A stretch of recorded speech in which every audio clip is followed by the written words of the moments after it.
Alors, bonsoir. Je vais commencer par me présenter. Donc, je m'appelle Baya Sébiane. Je suis psychologue spécialisée en neuropsychologie et je suis également doctorante en psychologie cognitive. Donc, je vais vous présenter ce soir en fait le parcours d'une personne traumatisée crânienne. Je vais donc vous parler des différents accompagnements possibles pour une personne ayant eu un traumatisme crânien. Alors avant d'aborder le vif du sujet, je vais vous présenter le programme des réjouissances. Donc dans un premier temps, nous verrons les objectifs en fait de cette conférence, à savoir définir les accompagnements du parcours type de la personne traumatisée crânienne et puis de ses besoins. Dans un deuxième temps, je vais vous présenter un petit peu les généralités du traumatisme crânien. Dans ces généralités, nous verrons donc la définition, qu'est-ce qu'un traumatisme crânien. Nous verrons également qu'il y a différentes catégories de traumatisme crânien, neurologique et psychologique. Je vous parlerai ensuite de l'épidémiologie des traumatisés crâniens. Enfin, je vous parlerai des caractéristiques cliniques des traumatismes crâniens, donc les aspects neurologiques, les aspects également psychologiques. Nous verrons que dans les aspects psychologiques, il y a différents angles. Les caractéristiques également sociales, puisque en fait, le traumatisme crânien a des répercussions sur l'aspect social. Et puis, enfin, nous finirons cette présentation par les solutions envisageables pour pallier à ces difficultés entraînées par un traumatisme crânien. Donc ça sera surtout une approche interactionniste. Enfin, nous verrons les spécificités individuelles propres à chaque personne qui a eu un traumatisme crânien. Donc là, on abordera l'aspect clinique, la personnalité, l'histoire personnelle de la personne et le contexte présent. Et pour terminer, je vous parlerai un petit peu des accompagnements possibles.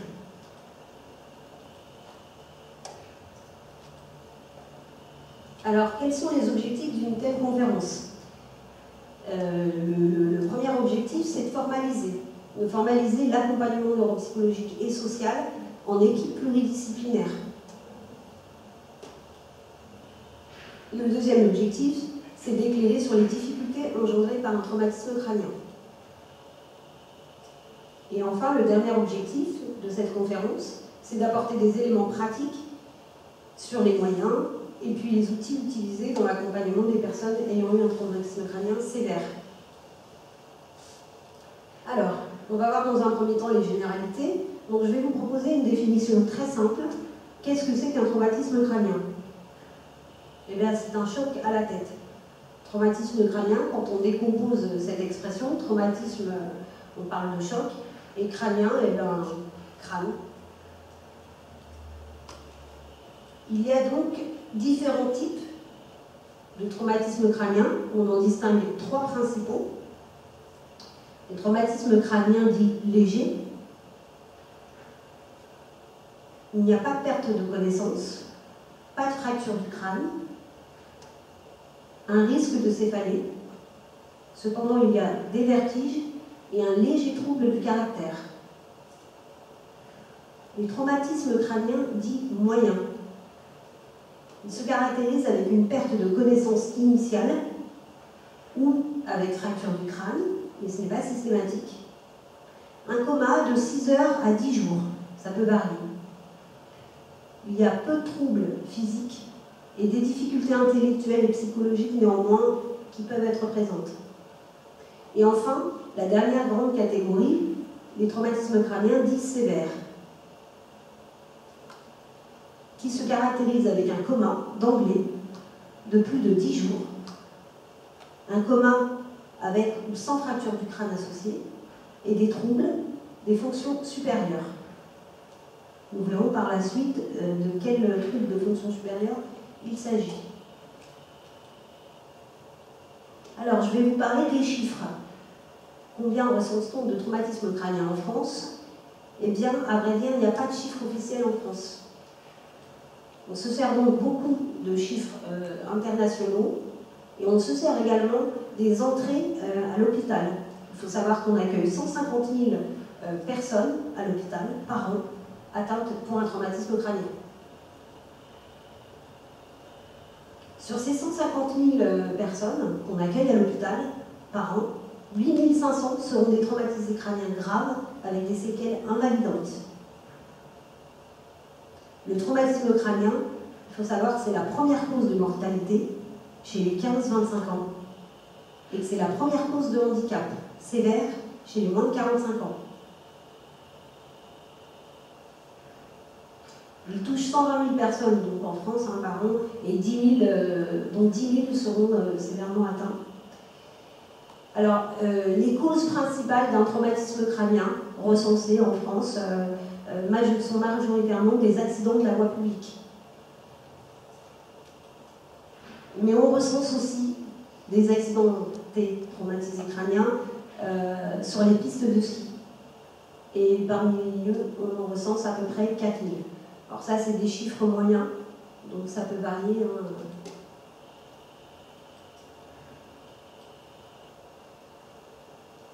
Les traumatismes crâniens sévères se caractérisent surtout par l'importance des troubles cliniques.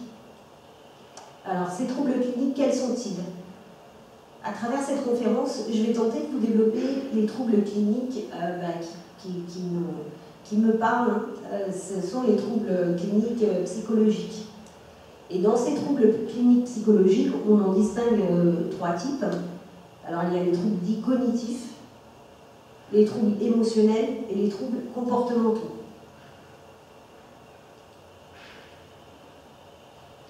Dans un premier temps, on va parler d'accompagnement médical.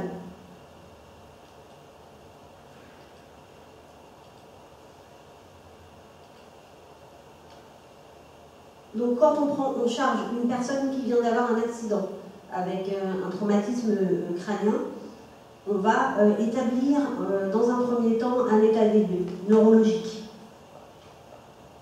On va donc déterminer des caractéristiques cliniques.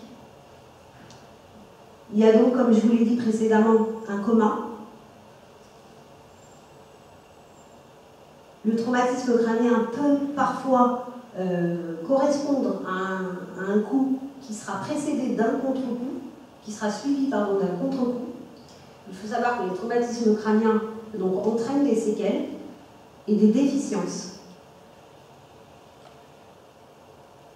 Ces séquelles et ces déficiences vont être diagnostiquées, évaluées à travers un bilan neuropsychologique qui va déterminer quels sont les troubles cognitifs, quels sont les troubles émotionnels et les troubles comportementaux. Les caractéristiques neurologiques. Je vais m'efforcer ici de vous définir les quelques termes un petit peu techniques que je vous ai énoncés précédemment. Qu'est-ce qu'un coma? La personne atteinte plus ou moins profonde de l'état de conscience, avec une perte ou une diminution de la sensibilité et de sa motricité. Il faut savoir que le coma ne laisse subsister que les fonctions physiologiques essentielles, comme la circulation et la respiration.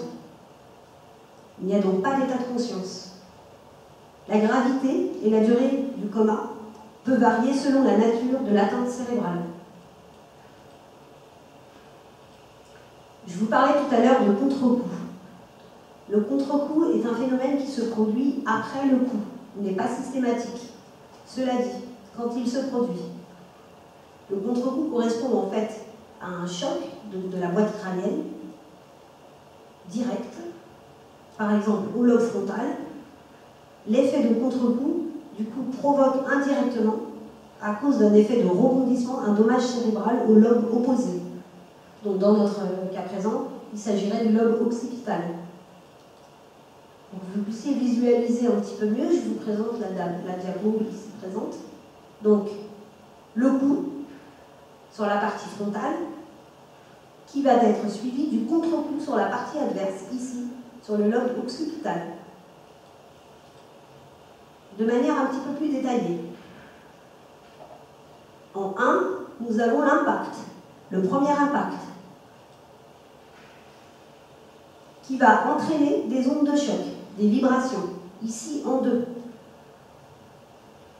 qui elles-mêmes vont entraîner ici l'effet de contre-coup sur la partie opposée et donc des dommages, des lésions cérébrales, des saignements, des ruptures vasculaires possibles avec des hématomes sous-durables, une hypertension intracrânienne.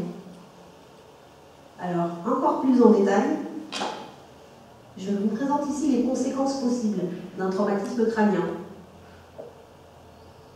Ici, dans un premier temps, on a ce qu'on appelle des contusions cérébrales.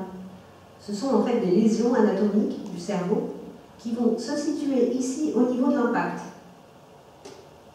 Dans un deuxième temps, dans la zone de vibration, peuvent se former des œdèmes cérébraux, qu'on va appeler œdèmes cérébraux diffus.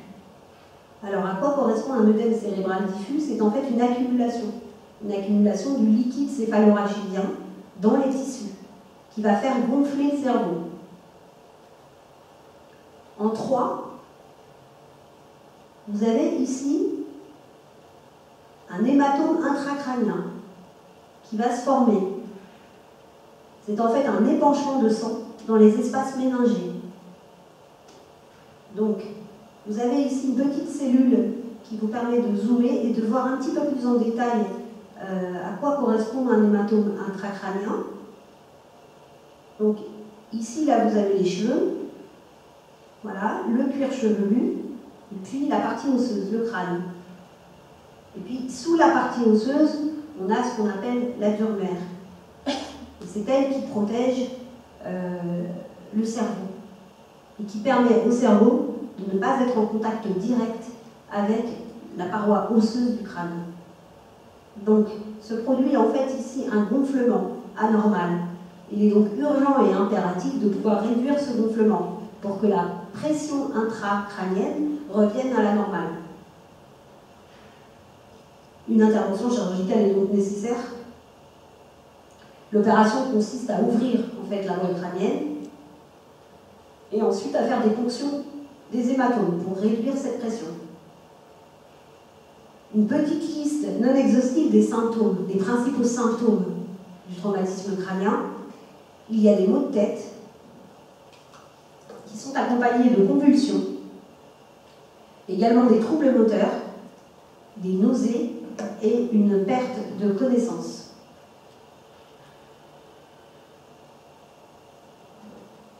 Alors, quand on accueille une personne aux urgences, que cette prise en charge urgente et immédiate est effectuée, on a besoin ensuite d'effectuer une échelle pronostique. L'échelle pronostique la plus commune et la plus utilisée, c'est l'échelle de Glasgow. Alors l'échelle de Glasgow, c'est une échelle donc, qui a été effectuée par les Américains en 1975, ce qui ne nous rajeunit pas puisque c'est une échelle qui a mon âge. Voilà. Alors cette échelle, elle se compose en 5 points. Donc le GOS 1, qui va correspondre en fait à une bonne récupération. Il y a la présence d'un handicap fonctionnel résiduel. Le GOS 2, qui lui se traduit par un handicap modéré et une certaine préservation de l'indépendance, de l'autonomie. Le GOS 3, lui, correspond en fait à un handicap grave. La personne est consciente, mais elle est dépendante. Le GOS 4, qui lui correspond à un état végétatif persistant. Et enfin le GOS 5, qui correspond à la mort de la personne. Alors ça, c'est l'échelle version française que je vous présente. Il faut savoir que l'échelle version américaine est inversée. Donc, Ici, le GOS 1, c'est une bonne récupération. Sur l'échelle américaine, le GOS 1 correspond à la mort.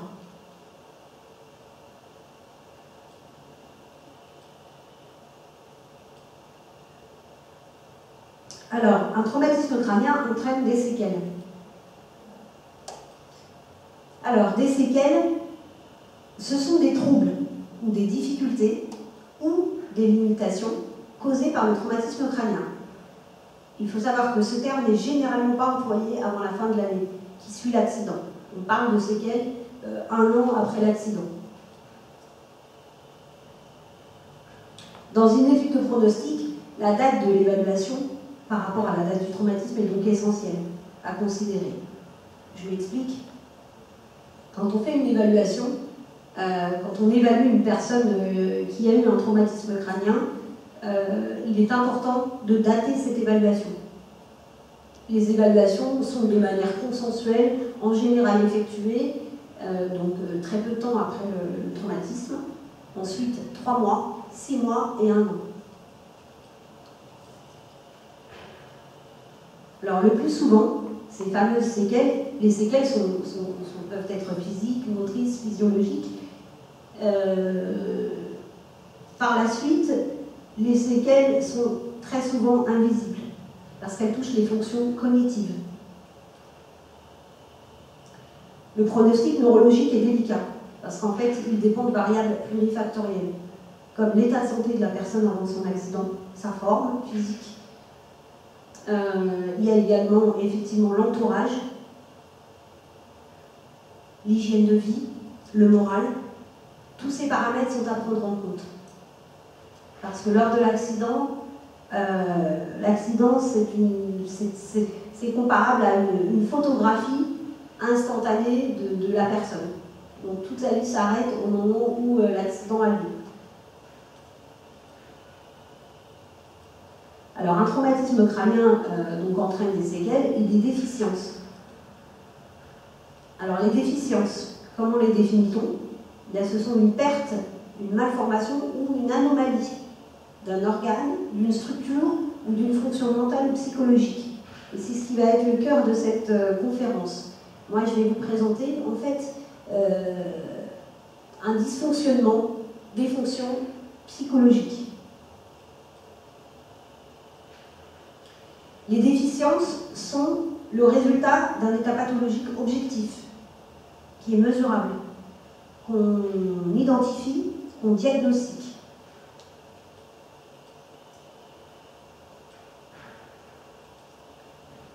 Je vais vous parler durant cette conférence, si on fait référence à l'échelle de Glasgow que je vous ai présentée précédemment, je vais vous parler en fait des personnes dont le pronostic a été fixé à GOS 2 et GOS 3.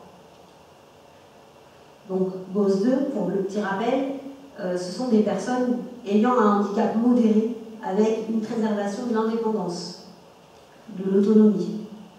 Et le GOS 3, ce sont des personnes qui ont un handicap grave, qui sont encore conscients mais qui restent quand même relativement dépendants de l'entourage.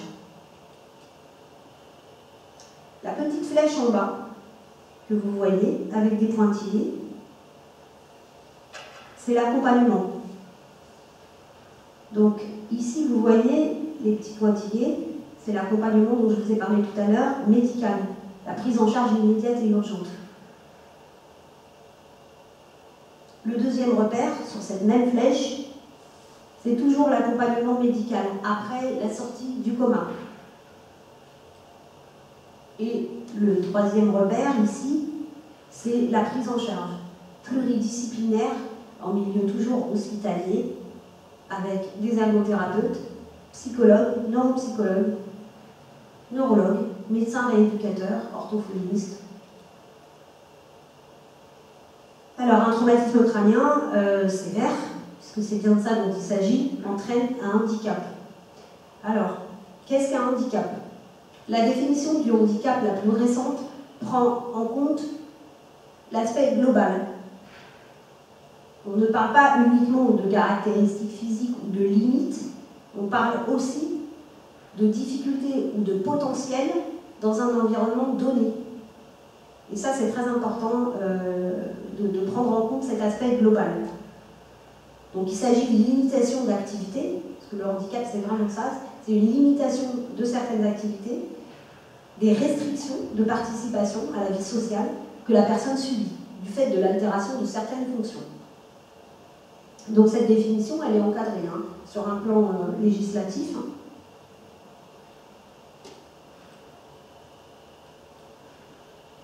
Alors, la définition que je viens de vous donner, c'est la définition du handicap, de manière globale. Le handicap cognitif est reconnu depuis très récemment. Et là, on dit la spécificité du handicap cognitif, c'est qu'il est, dans un premier temps, invisible. Et jusqu'à présent, le handicap cognitif, jusqu'à présent, avant que la loi ne légifère, on ne parlait pas de handicap cognitif. On parlait de handicap mental ou psychique, et donc les personnes qui avaient des difficultés essentiellement cognitives, émotionnelles ou comportementales étaient associées aux personnes qui avaient un handicap mental. Il y a une vraie distinction entre les deux. Le handicap cognitif, souvent jugé mineur, car mal connu ou pas connu, a des conséquences majeures sur la vie quotidienne des personnes. Alors, pourquoi ce handicap cognitif a été défini récemment et comment, surtout? Le handicap cognitif a été défini récemment et reconnu grâce à des recherches. Alors, à des recherches cliniques, dans un premier temps. Ces recherches cliniques sont effectuées surtout par des professionnels, des praticiens, hospitaliers notamment, mais institutionnels également.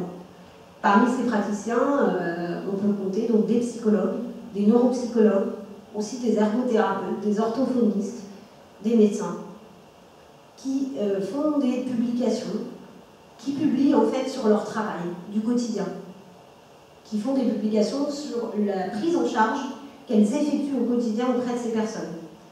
Ces recherches cliniques donc, ont permis une meilleure identification des handicaps cognitifs et elles ont permis une meilleure prise en charge hospitalière, post-hospitalière, institutionnelle, sociale et professionnelle. Alors, le handicap cognitif a été reconnu et identifié grâce à des recherches cliniques, mais pas seulement. Il a été également reconnu et légiféré depuis peu grâce aussi à des recherches fondamentales. J'ai envie de vous dire que dans les recherches cliniques ont permis non seulement une meilleure prise en charge, mais elles ont permis aussi la création de plusieurs dispositifs dont je vous parlerai plus tard.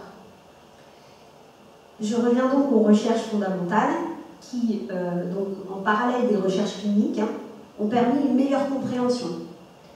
Une meilleure compréhension du fonctionnement des processus cognitifs et de leurs supports cérébraux. Et ces recherches fondamentales ont permis également la création de modèles théoriques du traitement cognitivo-émotionnel. Les recherches cliniques s'alimentent des recherches fondamentales.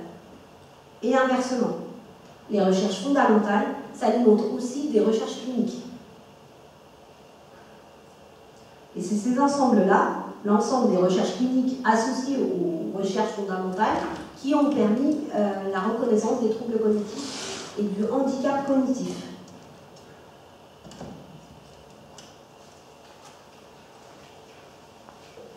Alors, jusqu'à présent, je vous parlais essentiellement de l'accompagnement médical. Et là, nous allons glisser tout doucement, progressivement, mais sûrement, vers l'accompagnement médico-psychologique. Avant de développer l'accompagnement psychologique, je voudrais rajouter un petit point sur la diapo précédente où je vous parlais de la reconnaissance du handicap cognitif, qui a permis donc des avancées considérables sur un plan législatif et sur un plan institutionnel, sur un plan aussi de la prise en charge. Ce que je voudrais ajouter, c'est que cette reconnaissance-là, cette définition, cette reconnaissance par le corps législatif du handicap cognitif, est importante parce qu'elle permet aussi une reconnaissance médicale. Cette reconnaissance médicale est importante parce qu'elle permet elle-même une reconnaissance des familles. Une personne qui a eu un traumatisme crânien, je vais vous l'expliquer là plus en détail dans les déficiences psychologiques. Une personne donc, qui a subi un traumatisme crânien, c'est une personne qui va être en très très grande difficulté les premiers temps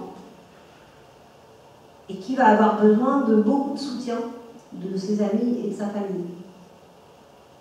Et ce soutien, parfois, il est difficile et cette reconnaissance médicale est importante pour la famille parce qu'elle permet aux familles de prendre conscience qu'effectivement, il y a vraiment des soucis qu'il faut prendre au sérieux et qu'il faut accompagner le mieux possible.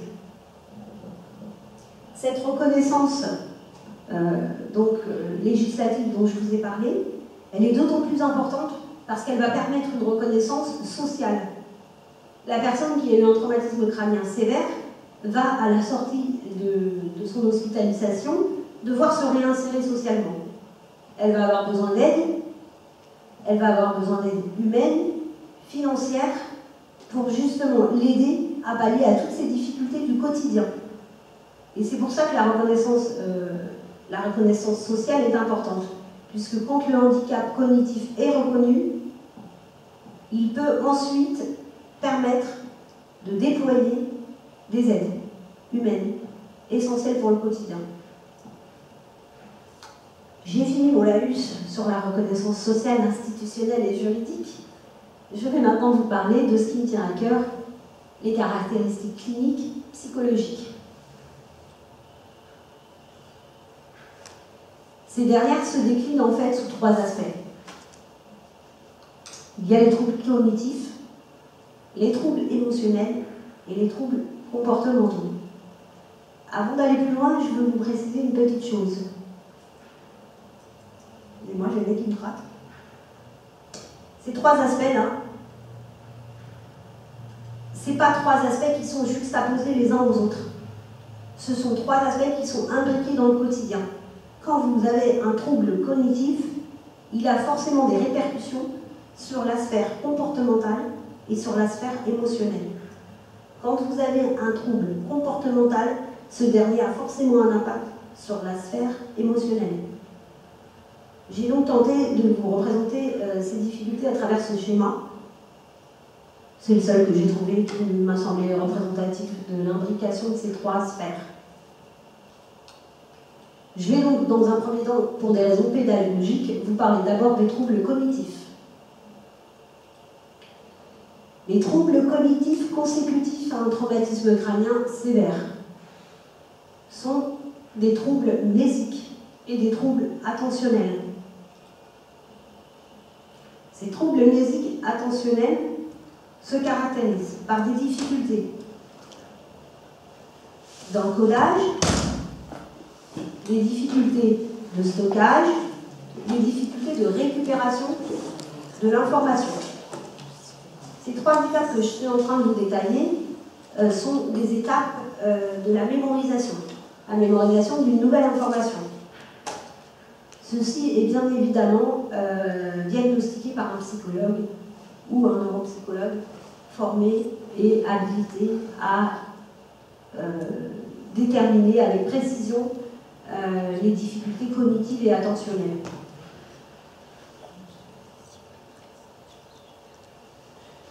Associés à ces troubles mnésiques et attentionnels, des troubles d'apprentissage. Alors, les troubles de l'apprentissage, qu'est-ce que c'est? Ce sont des difficultés à traiter, à fixer et à réutiliser des informations nouvelles. La personne a également des troubles de l'anticipation et de la planification. Ces difficultés se traduisent par une incapacité ou une capacité laborieuse à planifier, à pouvoir anticiper un événement, une action. La personne ne peut plus anticiper et planifier mentalement. Elle a donc beaucoup de difficultés à prévoir les conséquences de ses actions à moyen long terme, sans avoir un résultat immédiat, un passage à l'acte.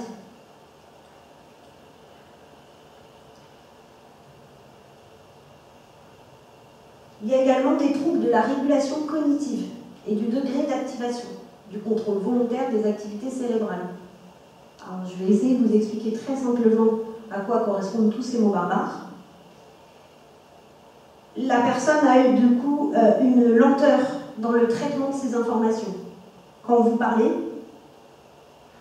il faut parler le plus simplement possible, pas forcément rapidement, puisqu'il y a la rapidité de traitement de l'information n'est plus ce qu'elle était au départ. Il y a également une certaine rigidité, des persévérations dans le fonctionnement de la pensée, des difficultés aussi à commencer une tâche, une baisse parfois importante de l'initiative. Donc il est important d'inviter la personne, de lui suggérer des activités, puisque la personne n'a plus envie, elle n'est plus animée par cette envie de vouloir faire une activité ou une action. Et puis elle va surtout agir par essai et par erreur. Elle va essayer quelque chose et puis ça ne marche pas, donc elle va réessayer autre chose. Et on va avancer comme ça à tâtonnement. On a également des troubles qu'on appelle des fonctions supérieures. Donc ce sont des troubles des réactions instinctives et des conduites acquises par l'expérience et l'éducation. Je m'explique, pardon. Le micro est très lourd en fait. Voilà, là, vous savez tout. Donc, ces difficultés des fonctions supérieures, ces troubles des réactions instinctives et des conduites acquises par l'expérience et l'éducation, ça se traduit pour la personne par des difficultés à garder en tête que certaines choses ne se font pas, que certaines choses ne se disent pas quand on est en public. Quand la personne vient de vivre un événement, elle ne va pas forcément intégrer cet événement nouveau dans son traitement de pensée plus global.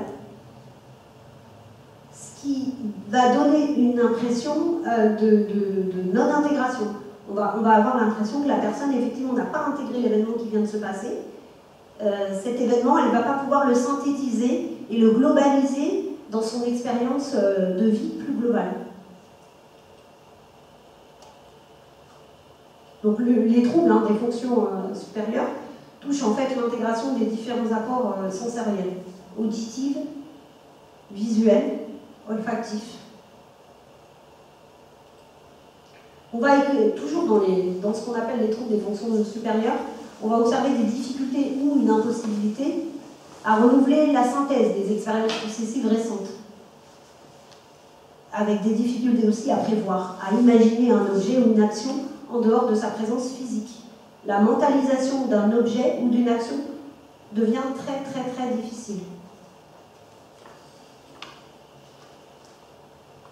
Ça, c'était pour les troubles cognitifs de manière évidemment synthétique. Je vais maintenant vous parler des troubles émotionnels.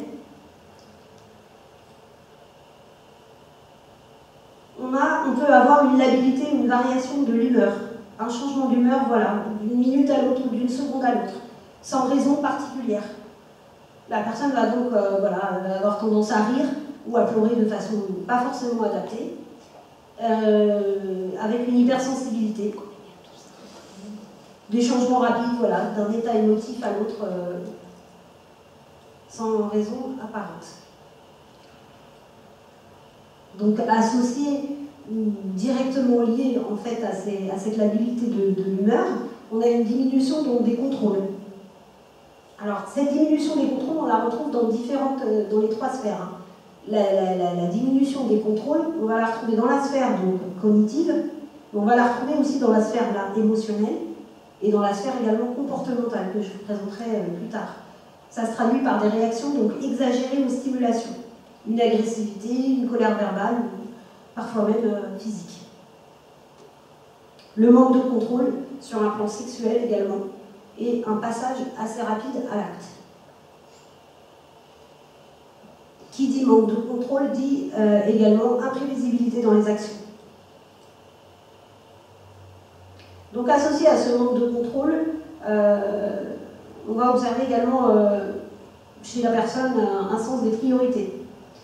Elle va donc donner la priorité à des besoins primaires, ce qui va se traduire par des comportements égocentriques et asociaux. Ici, ces termes ne sont pas utilisés comme étant des jugements de valeur, je tiens à le préciser, ce sont des termes très techniques. L'égocentricité et l'asociabilité se traduisent en fait par des comportements qu'on pourrait tout à fait également trouver chez des enfants, sauf que là, il s'agit d'adultes, hein, mais je veux dire, dans l'expression du comportement, c'est le besoin, c'est son besoin d'abord qui passe avant le besoin de l'autre. Avec très peu d'empathie également, et une diminution de la tolérance à la frustration. Donc le besoin doit être assez rapidement satisfait.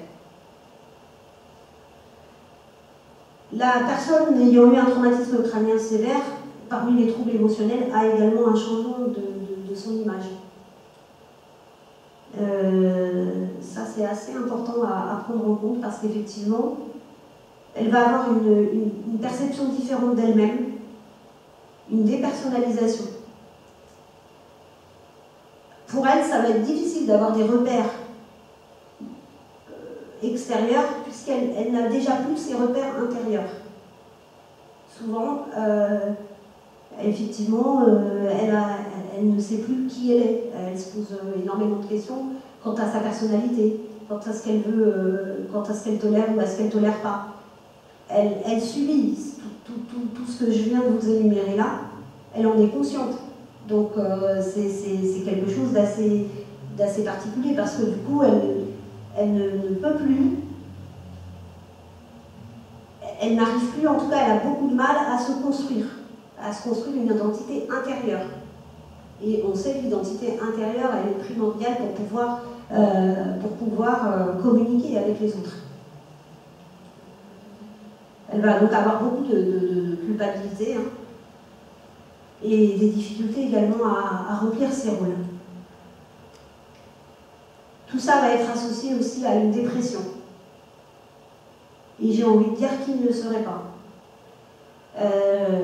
Les signes dépressifs se traduisent donc par une apathie, donc une baisse de cette envie dont je vous ai parlé tout à l'heure, une baisse du goût d'agir, avec une absence de motivation, une perte d'intérêt, une dépendance, une certaine détresse également, et parfois aussi des idées suicidaires. Donc ça, c'était pour l'aspect un petit peu synthétique des troubles émotionnels. Là, maintenant, je vais aborder la sphère comportementale. Donc sur la sphère comportementale, je vais vous présenter tout ce que je vous ai présenté pour les troubles cognitifs et émotionnels, mais je vais vous montrer cette fois les répercussions que ça a sur les comportements. Donc une diminution de l'autonomie intellectuelle. Alors qu'est-ce que ça veut dire? Ça veut dire que la personne aura besoin d'être supervisée quant à ses prises de décision. Comme je vous l'ai dit tout à l'heure, elle va avoir beaucoup de mal à assumer ses responsabilités, des difficultés d'adaptation et puis une négation de ses limites. Elle ne va pas reconnaître qu'effectivement il y a des choses qu'elle ne peut pas faire. Elle va vouloir les faire et en pensant qu'elle peut les faire, et puis après elle va être confrontée effectivement à son impossibilité de pouvoir faire une activité. Il y a également une diminution de la capacité d'apprentissage dans le monde professionnel. On observe des changements de personnalité qui se traduisent par une altération des relations interpersonnelles, un ralentissement ou un arrêt du développement social. Ensuite, on voit apparaître des comportements donc inadaptés à la situation, c'est ce que je vous présentais tout à l'heure dans les troubles émotionnels, Mais on les retrouve également dans les troubles comportementaux, donc avec des attitudes verbales ou non verbales inattendues, dans une situation ou avec un interlocuteur donné. Et donc l'absence de contrôle dont je vous parlais tout à l'heure, ici on le retrouve avec un trouble de l'inhibition comportementale. Donc des comportements qui ne vont pas forcément être adaptés à une situation donnée, des comportements qui ne vont pas être inhibés alors qu'ils devraient l'être. Par exemple, moi une fois j'avais un patient en consultation lors d'un suivi qui clairement m'a dit que il m'a fait des compliments, je suis très gênée de le dire.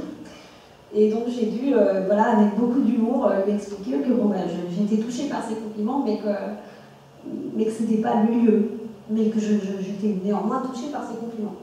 Donc après, le savoir, tout ça, tout ce que je viens de vous expliquer, c'est évidemment le psychologue ou le neuropsychologue qui va pouvoir l'identifier pour l'aide au diagnostic, mais c'est aussi les familles, les proches, les amis, et puis tous les intervenants pluridisciplinaires qui vont accompagner cette personne de son accident jusqu'à un temps X. Et donc c'est à chacun de nous de pouvoir aussi, de manière dédramatisée, communiquer avec la personne et lui dire que là, ces déplacements que ces comportements ou ces propos peuvent être déplacés. Et voilà, et que donc vous maîtrisez la distance, il ne faut pas hésiter non plus à dire que on va trop loin. Et si c'est dit avec humour et détente, la personne comprend aussi, elle n'en prendra pas ombrage. Alors là, on commence à mettre les pieds dans l'accompagnement que j'appelle psychosocial. Donc, on est toujours un petit peu dans les troubles du comportement, mais là, je glisse progressivement vers les retentissements sociaux. Donc, il y a une interruption des activités professionnelles, avec une perte de contact avec les pairs et les collègues, un sentiment d'être à part des autres, et c'est un sentiment légitime, puisqu'effectivement, la personne commence à se retrouver à part. Elle a aussi des difficultés à s'identifier à un groupe d'appartenance. Une lenteur, dont je vous parlais déjà tout à l'heure, et une difficulté dans les processus d'intégration, et qui doit se faire par essai et erreur. Donc là, essai et erreur, c'est ce que je vous disais tout à l'heure. Et là, on est dans le versant social. Alors là, on rentre dans l'accompagnement social. Donc tout ce que je viens de vous présenter, la sphère émotionnelle, cognitive et comportementale, tout ça, ça a des retentissements sur la sphère sociale.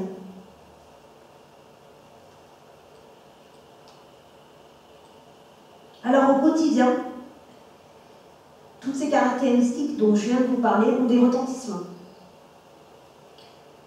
qui se traduisent par un retrait du monde des loisirs et du travail, une dévalorisation de la personne, une diminution des contacts valorisants avec le milieu, une diminution du degré de responsabilité et des chances d'avancement professionnel. Tout ce que je vous énumère là n'est qu'un prolongement et n'est que la suite de ce que je vous expliquais déjà précédemment. Pour la famille et les amis, il y a une perception négative de la personne par sa famille.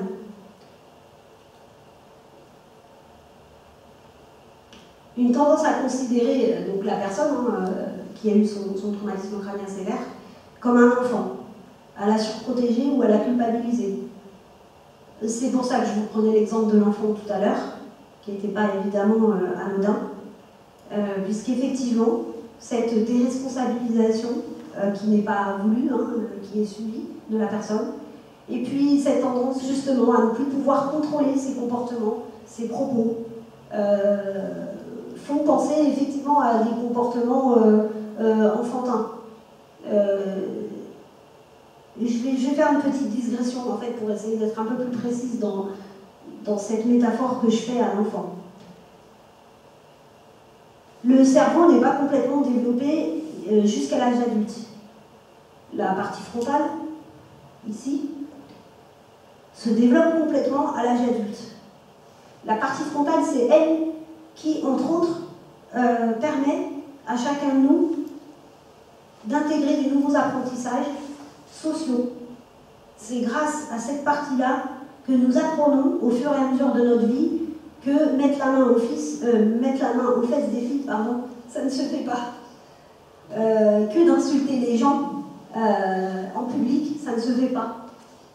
Voilà, c'est cette partie-là de notre cerveau qui va grandir jusqu'à notre âge adulte et qui va être le substrat neurologique de tout cet apprentissage éducationnel. Ce qu'on observe, et donc les enfants, pour revenir à ce que je vous dis, les enfants, comme cette partie-là du cerveau n'est pas encore arrivée à maturité, les enfants sont en cours d'apprentissage. Ils apprennent qu'il y a des choses qui ne se font pas. Voilà, ils apprennent qu'il ne faut pas lever sa jupe en public. Ils apprennent tout ça. Et une personne qui a eu un traumatisme crânien sévère n'a plus ces inhibitions qu'on apprend avec l'âge. Et donc, une absence d'inhibition comportementale, eh bien, fait penser tout de suite, effectivement, à une absence d'inhibition comportementale qu'on observe chez les enfants, mais juste parce qu'eux, ils n'ont pas encore le développement cérébral et les connexions qui permettent après ce savoir-être en société. Je reviens donc à mon propos, les retentissements sociaux au quotidien. Donc la famille, je vous disais, va avoir tendance à surprotéger la personne ou à la culpabiliser. Et puis la famille va être en très grande difficulté aussi, les amis, parce qu'ils vont devoir faire face à une agressivité nouvelle. Ils vont devoir faire face à une personne qui se montre aujourd'hui plus agressive qu'elle ne l'était auparavant, qui va aussi se montrer plus passive qu'elle ne l'était auparavant, et puis aussi plus dépendante. Il faut savoir qu'il y a quand même un vrai changement parfois de personnalité. Donc la famille est en grande difficulté parce qu'elle ne reconnaît plus la personne qu'elle connaissait avant l'accident. Alors, les peines de cœur. Parmi les caractéristiques des retentissements sociaux au quotidien, il y a effectivement les difficultés pour la personne à conserver ses amis ou à s'en faire des nouveaux. Il y a la difficulté du maintien des relations. Certaines relations sont maintenues mais par charité. Il y a également des difficultés à maintenir une relation amoureuse. Nous retrouvons ici cette petite flèche qui nous a suivis pendant toute cette conférence et qui a bien évolué. Ici, là, nous sommes un petit peu plus...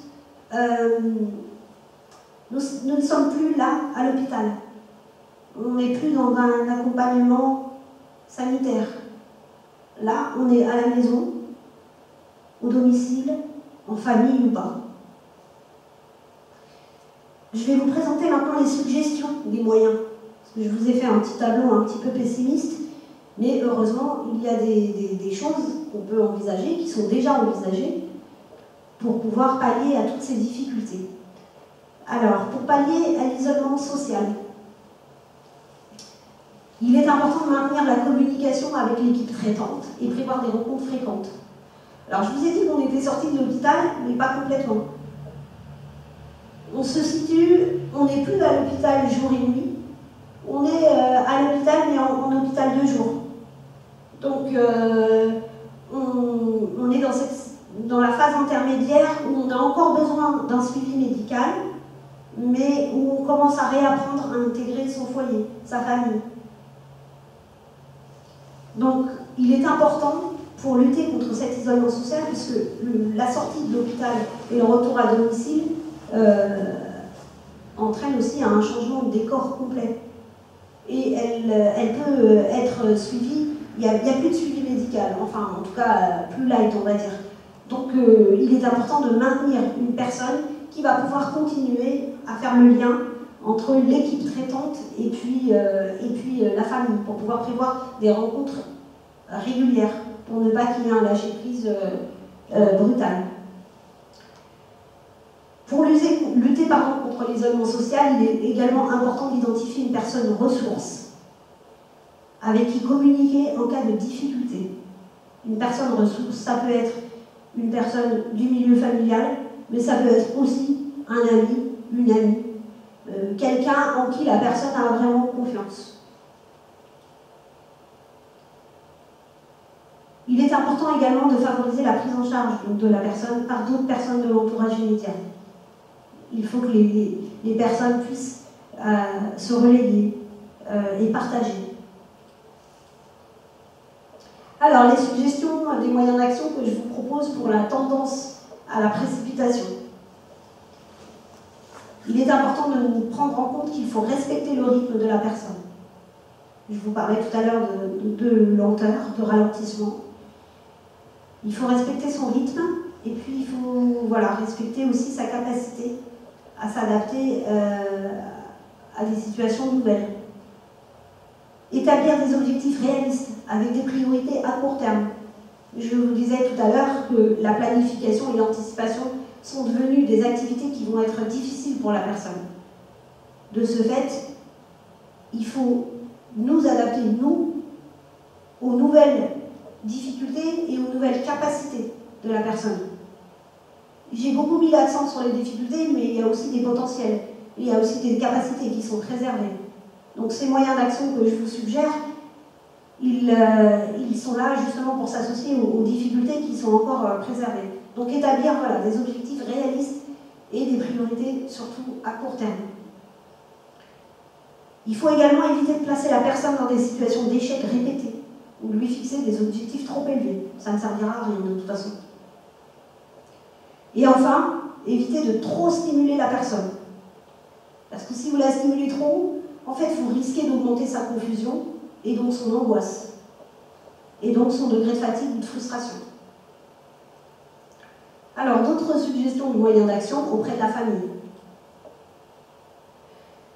Il est important de tenter de rassurer, d'assurer la continuité de l'approche développée à l'égard de la personne durant son hospitalisation.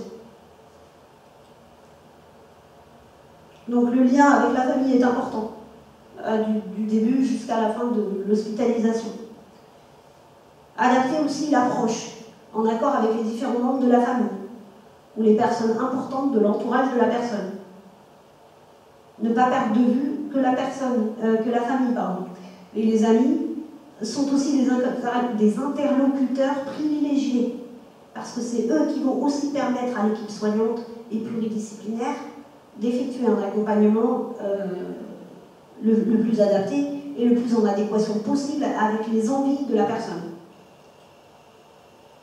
Je vous ai parlé au départ du traumatisme crânien, j'ai commencé cette conférence en vous parlant du traumatisme crânien.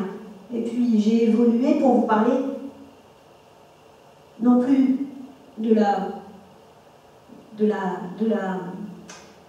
j'allais dire maladie, mais c'est pas le mot qui convient. J'ai commencé par vous parler du traumatisme crânien et je vous ai emmené progressivement vers les traumatisés crâniens. Donc on part d'un diagnostic où on observe des difficultés comportementales, des déficiences neurologiques, et on finit avec une personne. On n'est pas avec des objets, on n'est pas avec des frigos ou des machines à laver. Il ne suffit pas d'avoir une notice et de l'appliquer machinalement. Ne pas perdre de vue qu'on est avec des personnes et qui vont donc avoir des besoins, des attentes. Alors évidemment, il faut à chaque fois réadapter et réajuster ses besoins et ses attentes en fonction de ce qui est réalisable. Mais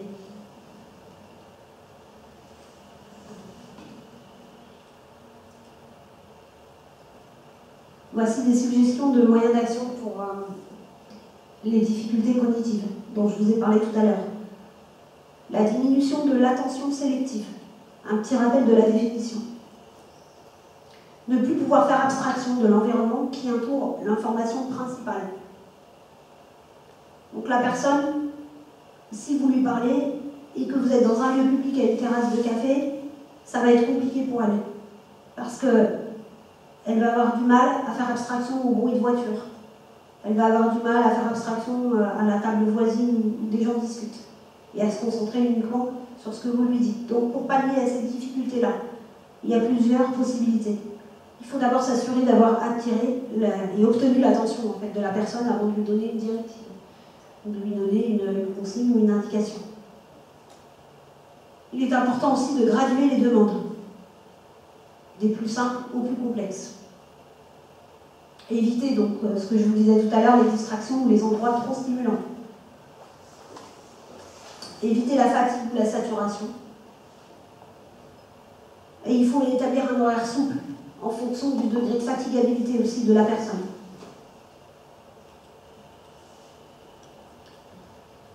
Les difficultés de planification, donc cette incapacité à prévoir mentalement le résultat d'une action. Pour pallier à cette difficulté-là, des moyens possibles, c'est répéter les consignes aussi souvent que nécessaire, tant que la compréhension n'est pas complète.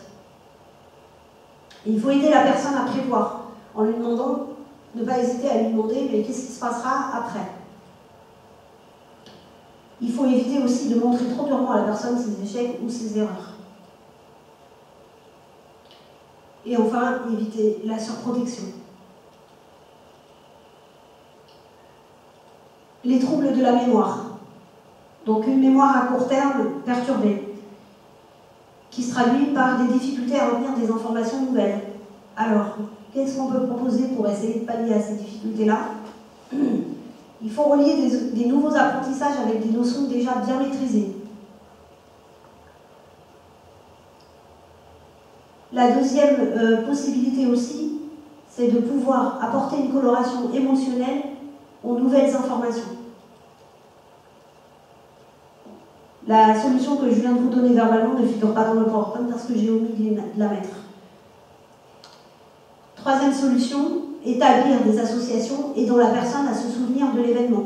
Donc parmi ces associations, il y a la possibilité, comme je vous disais là juste avant, de colorer les événements de manière émotionnelle.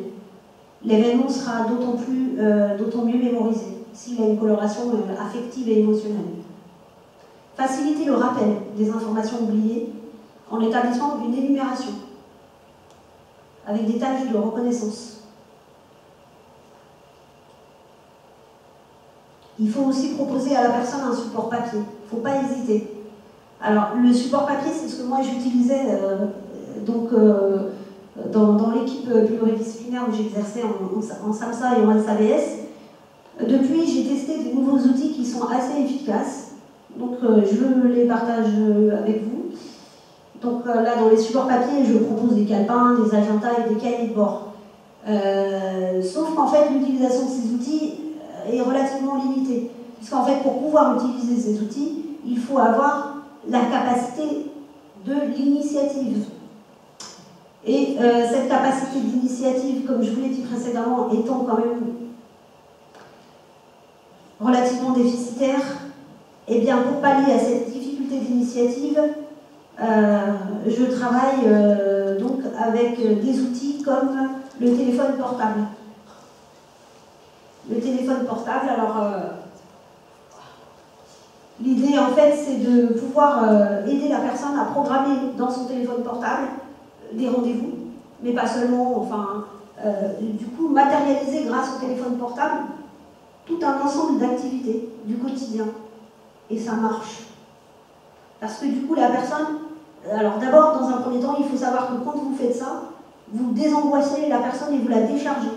Elle n'a plus l'angoisse et le souci de se dire « Ah, j'ai oublié un truc, je savais qu'il fallait que je me rappelle d'un truc et je ne sais plus quoi. » Là, le portable sonne. Quand le portable sonne, il y a une réaction automatique qui va s'opérer. Qu'est-ce qui sonne? Hop, le portable. Je regarde. Et là, quand je regarde, ah oui, je vois que j'ai telle activité à faire. Donc, après, il faut adapter avec les besoins de la personne. Coup par coup, voilà.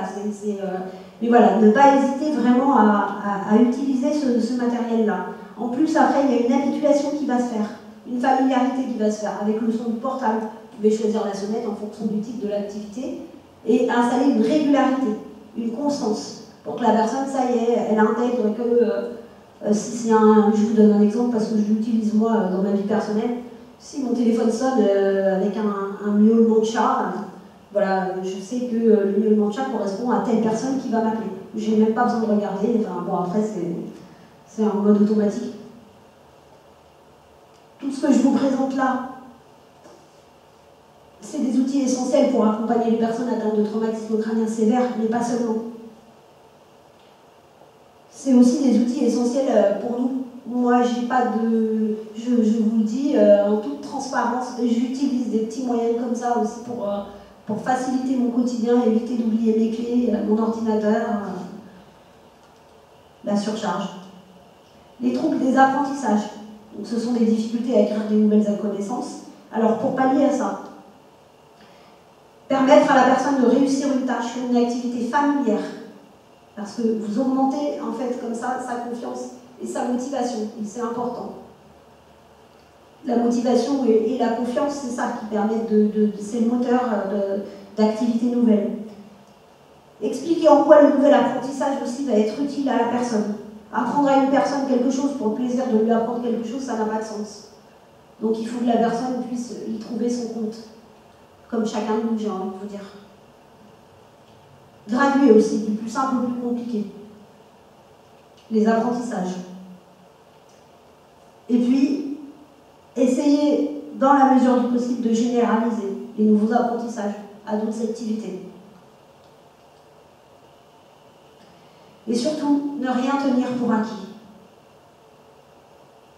Ne pas perdre de vue qu'un nouvel apprentissage, c'est un apprentissage qui peut ne plus être là demain, ou après-demain, ou dans une semaine. Donc à chaque fois, ne pas hésiter à revenir avec la personne sur les apprentissages précédents. Juste une petite parenthèse, de toute façon, les apprentissages nouveaux, vous savez tout de suite s'ils ont été acquis ou pas. Vous le savez juste par des petites phrases, et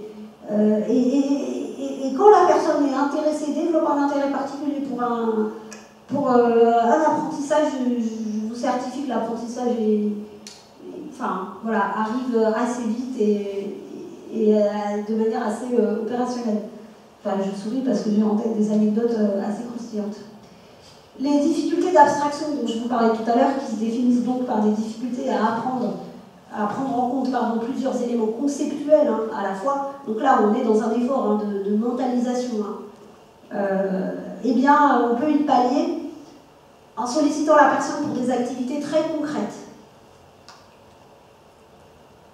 Il faut aussi stimuler la personne à partir d'activités simples et tirer de ses apprentissages antérieurs. Plus il y a de la familiarité, plus il y a du sens, plus il y a du concret aussi, et mieux la communication est.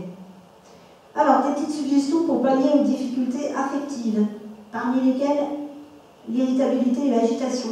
Donc, c'est les mécanismes d'inhibition affaiblis dont je vous parlais tout à l'heure, avec des réactions moins contrôlées et apparemment exagérées, qui sont souvent de courte durée. Donc là, ce qu'il faut savoir, c'est que pour pallier à ces difficultés-là, la première chose à prendre en compte, il faut éviter en fait d'interpréter ces décharges émotionnelles comme étant dirigées directement contre nous. La personne, elle ne vous en veut pas personnellement forcément, elle se décharge. Elle a un trop-plein émotionnel et elle a besoin de décharger. Et il faut qu'elle décharge. Donc, une fois qu'elle a déchargé, elle est passée à autre chose. Il n'y a pas de rancœur qui s'installe, ou très peu. Enfin, c'est pas un règlement de compte personnel. C'est une difficulté immédiate dans l'instant. Donc, il est important pour nous de prendre du recul, de la distance et de pouvoir relativiser aussi. C'est important. Alors, éviter les situations de frustration, parce que les situations de frustration sont des situations qui peuvent provoquer l'irritabilité et l'agitation. Et donc, il faut réagir au coup par coup. Il faut réagir sur le coup. Quand vous avez une attitude impulsive, une réaction impulsive, voilà, on réagit sur le coup en manifestant son mécontentement, mais il faut s'en tenir à ça. Et puis, il ne faut pas laisser la personne sans surveillance en cas de surexcitation. Il est important aussi de déterminer une personne de l'entourage proche qui va arriver le mieux possible à l'apaiser. Donc une personne de confiance. Alors, ne pas oublier aussi de favoriser les dépenses physiques. Pour pallier au manque de contrôle, hein, donc à ces difficultés à retenir ses impulsions et passage à l'acte immédiat, informer la personne que le contrôle est possible et qu'on va l'aider avec un mot, avec un geste. Donc, ça nous renvoie à ce que je vous disais tout à l'heure, c'est-à-dire en tendance à infantiliser. C'est pas la peine, ça sert à rien. La personne a des difficultés cognitives, mais elle n'est pas débile. Donc, si vous lui dites, voilà, avec humour et avec distance, et le respect qui s'impose, que ben voilà, là, c'est pas possible. Ça, le geste ou le mot est déplacé, il faut juste le dire en toute simplicité, et au fur et à mesure, ça finit, hein, de toute façon, par rentrer. L'aider aussi à organiser et à structurer le contrôle de ses actions dans le temps. Donc voilà, c'est ce que je vous disais tout à l'heure, la difficulté de planification, vous palliez à ça. Et déconseiller, évidemment, à la personne, mais à toutes les personnes, la consommation de drogue ou d'alcool, car elle diminue beaucoup le contrôle. Alors quand même, là aussi, je me permets de faire une petite parenthèse. Une anecdote également personnelle dans le cadre de l'accompagnement que j'ai effectué en SAVS notamment. Les personnes d'un jeune âge, entre 18 et 25 ans, avant l'accident, étaient des jeunes. Et donc, comme tous les jeunes, ben, ils faisaient la fête, ils buvaient, mais ils fumaient aussi. Et ils ont arrêté cette activité momentanément le temps de l'hospitalisation, mais souvent ils reprennent après. Et il ne faut vraiment pas hésiter à mettre l'accent. Alors, je parle de ça parce que l'utilisation, par exemple, du cannabis, qui est évidemment formellement interdit en France, l'est dans d'autres pays européens, dans d'autres maladies. Il faut savoir que le cannabis, même si effectivement c'est pas conseillé du tout là dans un cadre de traumatisme crânien, parce que ça peut accélérer la confusion et les périodes d'angoisse, ça peut être anxiogène, ça les ralentit aussi considérablement. Donc vraiment, il ne faut pas hésiter, quitte à avoir l'air d'un rabat-joie, à dire que physiquement parlant et sur un plan médical, effectivement, la consommation de ces substances peut aggraver leur situation. Pour lutter contre les dépressions, la dépression et le retrait social, de manière schématique et synthétique, la participation à des activités de groupe avec d'autres personnes qui ont les mêmes difficultés peut aider à sortir du cercle dépressif. La comparaison à d'autres personnes victimes de traumatisme crânien peut aussi aider à mieux comprendre ce qui arrive à la personne. Peut-être aider aussi à mieux comprendre ce qu'elle vit. À mieux comprendre ce qu'elle vit et puis surtout à se rendre compte qu'elle n'est pas toute seule. Que voilà, il y a aussi des gens qui vont l'aider et qui traversent aussi les mêmes choses qu'elle. Et puis inciter la personne à sortir de sa torpeur, surtout si elle a tendance à ne rien faire ou à rester couchée.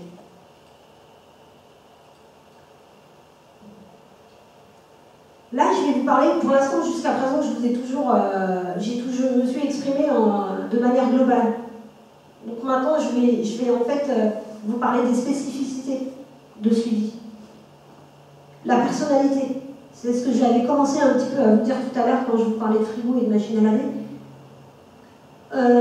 On travaille voilà, avec des gens humains, parce que nous sommes nous aussi humains, et la personnalité, c'est un élément qui est important de prendre en compte, quel que soit l'accompagnement qu'on effectue, qu'il soit médical, psychologique, médico-social, enfin, vous leur donnez les noms que vous voulez. La personnalité est un élément important. Il y a donc l'aspect standard d'un accompagnement, ou des accompagnements, et puis après, dans cet aspect standard, il faut intégrer voilà, les aspects individuels. Donc la personnalité, c'est une composante qui existait donc avant le traumatisme crânien et qui peut varier après. Il y a l'histoire personnelle aussi de la personne. Ça fait beaucoup de personnes, ça. Qu'il faut prendre en compte. C'est une composante antérieure au traumatisme crânien et elle donne du sens au contexte. Je ne sais pas si je parle à des professionnels, je ne sais pas si en face de moi j'ai des professionnels, en tout cas, ou des étudiants qui sont en train de se former. et qui découvrent. Et donc, là, les propos vont surtout s'adresser aux jeunes, en fait, qui commencent. Je veux juste leur dire à ces jeunes que quand on est psychologue, quand on est neuropsychologue et qu'on effectue un accompagnement avec un bilan pour aider au diagnostic, prendre en compte l'histoire personnelle de la personne, c'est important quand vous faites l'entretien clinique. C'est important quand vous vous entreteniez avec les familles, c'est important. Parce que ça va vous donner aussi des indications sur le suivi après, et sur la nature de l'accompagnement que vous allez donner à la personne. C'est un échange. Et le contexte présent, troisième composante qu'il faut prendre en compte, hein, parce qu'elle permet de ne pas enfermer la personne dans une perspective figée. Et ça, c'est vraiment important. Nous retrouvons notre petite flèche en bas qui nous a accompagnés tout le long de cette conférence. Je vous rassure, le calvaire est bientôt terminé. Les accompagnements donc, sont très dépendants de l'instant présent. Donc, là, on arrive à la conclusion et je vais essayer de vous synthétiser tout ce que je vous ai raconté là pendant 40 minutes. Quand on fait un accompagnement, il est important de prendre en compte l'instant T du parcours global de la personne. Je ne sais pas si j'ai réussi à le mettre en valeur pendant toute cette conférence, mais quand on accompagne une personne ayant eu un traumatisme crânien sévère, il y a un parcours type mis en place par les institutions, enfin en France en tout cas, je vais parler de ce que je connais. Et donc dans ce parcours type, eh bien il y a des étapes. Et donc en fonction de l'étape à laquelle vous êtes, eh bien les besoins ne vont pas être les mêmes, la nature de l'accompagnement non plus. J'adore cette animation. J'ai passé des heures à la faire. Alors au milieu, vous avez donc le sujet, la personne, la fameuse personne traumatisée crânienne dont je vous parle depuis tout à l'heure. Et puis tout autour gravitent les différents accompagnements. Donc l'accompagnement médical et socio-professionnel dont je vous ai parlé tout à l'heure. Voilà. L'accompagnement familial et amical, donc toutes les relations que la personne va entretenir, de son accident jusqu'à je ne sais pas quand. Les interactions que le sujet va aussi avoir avec le milieu associatif et le milieu juridique. Et tous ces éléments qui gravitent autour du sujet et qui sont en interaction, normalement en théorie, dans un monde idéal avec le sujet, doivent aussi être en interaction les uns avec les autres. Nous retrouvons notre petite flèche en bas et on arrive à la fin de l'accompagnement. Toujours notre fameux sujet. Après avoir pris en compte l'étape à laquelle vous êtes dans ce fameux parcours type, il y a la prise en compte des différents besoins de la personne. Pour des raisons pédagogiques, je vous les présente les unes derrière les autres. Mais dans la vraie vie, c'est pas comme ça que ça se passe. Dans la vraie vie, prendre en compte l'étape à laquelle vous êtes doit se faire en même temps et implique et est directement lié à la prise en compte des différents besoins de la personne. Puisque, comme je vous l'ai dit tout à l'heure, en fonction de l'étape, les besoins vont différer. Il faut savoir aussi que cette personne-là, elle ne va pas être la même ici à un mois de son accident et à 6 mois, même à 10 jours. C'est une personne qui va, comme chacun de nous, être en constante évolution. Son évolution à elle, évidemment, va être plus visible, parce qu'il y a des déficiences, des difficultés. Donc ici, à nouveau, comme tout à l'heure, les institutions sont en interaction avec le sujet. Le sujet, donc, qui est au centre, est en interaction toujours avec sa famille, ça ne change pas. Avec les associations et avec les chercheurs. Et comme tout à l'heure, tous ces différents acteurs sont en théorie censés communiquer les uns avec les autres pour un accompagnement parfait et idéal. Donc, après avoir pris en compte la période T, l'instant T, sur le parcours global de l'accompagnement. Après avoir pris en compte également les besoins de la personne, on prend en compte les différents acteurs dans l'environnement de la personne. Donc nous avons toujours ce fameux sujet qui est au milieu. On prend les mêmes et on recommence. Sauf que, en fait, on voit une forme géométrique qui a plusieurs facettes. Et là, ce que je vous propose, c'est de voir cette forme géométrique, en fait, sous différentes facettes. Donc, ces trois éléments que je vous présente là, ils sont à prendre évidemment en compte les uns avec les autres, parce qu'ils sont étroitement liés. La personne, ses besoins vont différer en fonction, comme je vous l'ai dit, de la période où elle en est, de son accompagnement, et les interlocuteurs, les acteurs qui vont être en interaction avec cette personne ne vont pas être les mêmes, selon la période où elle est, selon la période de son accompagnement. Donc, comme pour les 2 fois précédentes, tous ces acteurs sont évidemment en étroite communication les uns avec les autres. Mais ne pas perdre de vue que la personne, évidemment, est au centre de tout ça. Et que c'est d'abord la personne et ses besoins qui doivent être prioritaires. Voilà une petite diapositive de conclusion pour un petit peu schématiser les différents accompagnements dont je vous ai parlé. Vous l'aurez compris, les accompagnements sont modulables. Ils se modulent. Donc en fonction de la période et de l'instant T où en est la personne. Et ici, vous avez l'instant T 0, donc c'est le moment de l'accident. En vert, c'est les besoins médicaux, qui sont très importants à l'instant T de l'accident. En jaune, c'est les besoins amis-famille. Alors, je ne dis pas que les besoins, là, je les ai représentés de manière un peu minoritaire. Attention, je ne dis pas que la personne n'a pas besoin de faire famille et de ses amis. C'est juste que là, les besoins, en fait, vont être principalement médicaux. Parce qu'il y a la prise en charge dans l'urgence voilà, instantanée qui doit se faire. La famille est très importante parce que c'est elle aussi qui va permettre d'effectuer des liens avec la famille, qui va donner des informations à l'équipe médicale pour assurer une meilleure prise en charge. Et puis après, il y a le T1, l'hospitalisation. Alors l'hospitalisation, j'ai ici schématisé l'hospitalisation de l'instant de la sortie du coma jusqu'à la sortie, enfin jusqu'à la période dite intermédiaire d'hospitalisation 2 jours, où on est à cheval. On est à cheval entre le domicile et l'hôpital.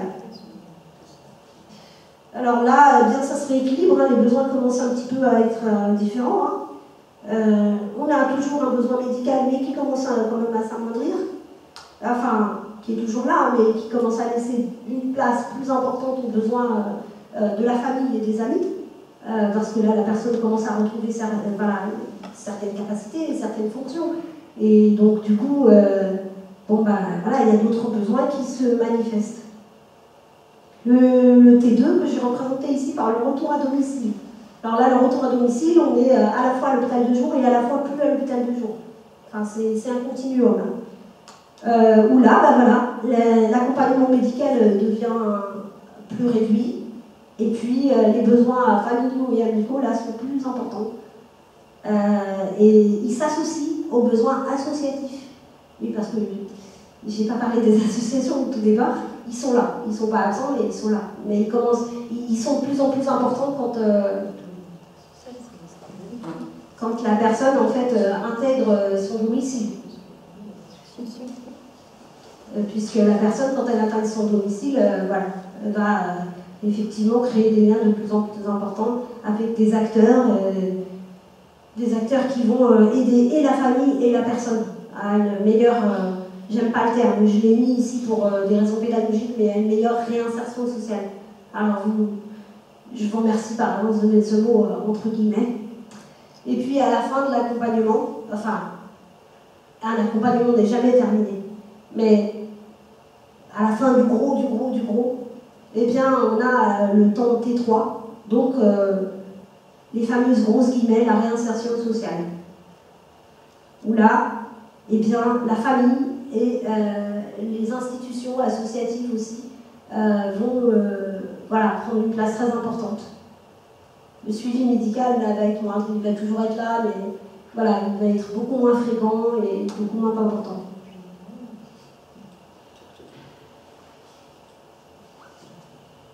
Ça y est, notre calvaire est terminé. Nous arrivons à la conclusion. Donc, à une échelle individuelle, chaque citoyen doit être informé. Et chaque citoyen doit bénéficier d'un accès aux informations qui le concernent ou qui peuvent concerner un de ses proches. Les personnes qui ne sont pas averties de ce que c'est qu'un handicap cognitif et de ce qu'entraîne un traumatisme crânien sévère ne peuvent pas identifier ou reconnaître ces troubles parce qu'il s'agit de handicaps a priori invisibles. Et l'invisibilité du handicap rend les difficultés donc, de réinsertion sociale, tiens j'ai oublié les guillemets, plus prégnantes, parce que l'entourage ne comprend pas toujours quand c'est pas visible. Moi je suis en fauteuil roulant, ça se voit, on va me laisser passer une queue de supermarché sans problème. La personne dont je vous parle là, eh ben, on va pas la laisser passer, parce que le handicap n'est pas visible. La personne là dont je vous parle, quand elle va prendre le bus, si elle a par mégarde un déplacement ou une parole un peu voilà, déplacée, qu'on appellerait nous déplacée, ben, les gens ne vont pas comprendre. Moi, si en fauteuil roulant, je roule sur le pied de quelqu'un, je vous assure, c'est la personne sur qui j'ai roulé qui me demande pardon. C'est fou. Et ben voilà. Mais ça, les personnes voilà, dont le handicap est cognitif, donc est invisible, c'est compliqué. C'est vraiment très compliqué. D'où la nécessité vraiment d'être informé. À une échelle collective, les institutions communiquant entre elles améliorent l'accès aux connaissances et permettent un meilleur accompagnement des personnes atteintes et surtout aussi de leur entourage. Seuls les échanges permettent un meilleur accès aux connaissances et donc une efficacité certaine.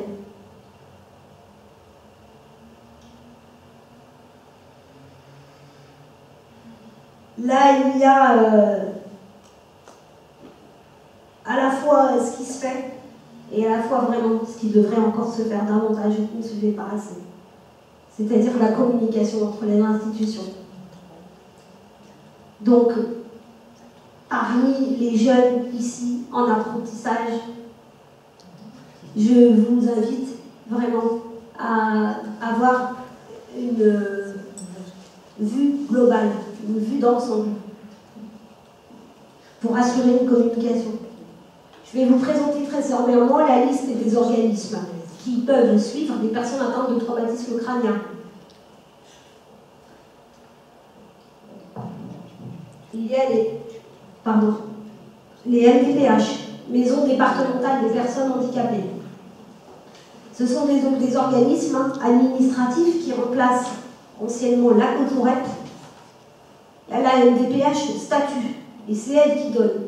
Tout à l'heure, quand je vous parlais de reconnaissance sociale et législative, c'est la MDPH qui va donner une orientation à ces personnes-là et qui va les reconnaître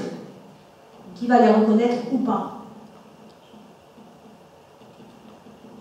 Les SAMSA et les SAVS, ce sont des services d'accompagnement médico-social ou social pour des personnes en situation de handicap et des personnes aussi en situation de handicap cognitif, qui pourront aussi accompagner les personnes atteintes de traumatisme crânien pour une meilleure insertion ou réinsertion sociale. Les UROS. Les UROS, ce sont des unités d'évaluation, de réentraînement et d'orientation sociale. Les UROS, tout à l'heure je vous parlais d'un parcours type de la personne traumatisée crânien. Il y a leur établissement médical, la récupération, grossièrement. Ensuite, il y a la récupération sociale. Et puis, dans un dernier temps, il y a la possibilité ou pas d'une réintégration professionnelle. Et donc, c'est à ce moment-là que les OEROS interviennent. Ils permettent une évaluation et pourquoi pas la possibilité de mettre en place un projet professionnel. Réalisable, évidemment. adaptées. Et enfin, un acteur majeur, l'association des familles de traumatisés crâniens. Alors, cette association, comme tous les sigles là, que je viens de vous donner, ont des antennes, enfin, sont nationales. Il faut savoir aussi qu'il y a des antennes départementales, locales, voilà, où les personnes peuvent, que les personnes peuvent contacter, voilà, au plus près de chez elles, au plus près de leur lieu d'habitation.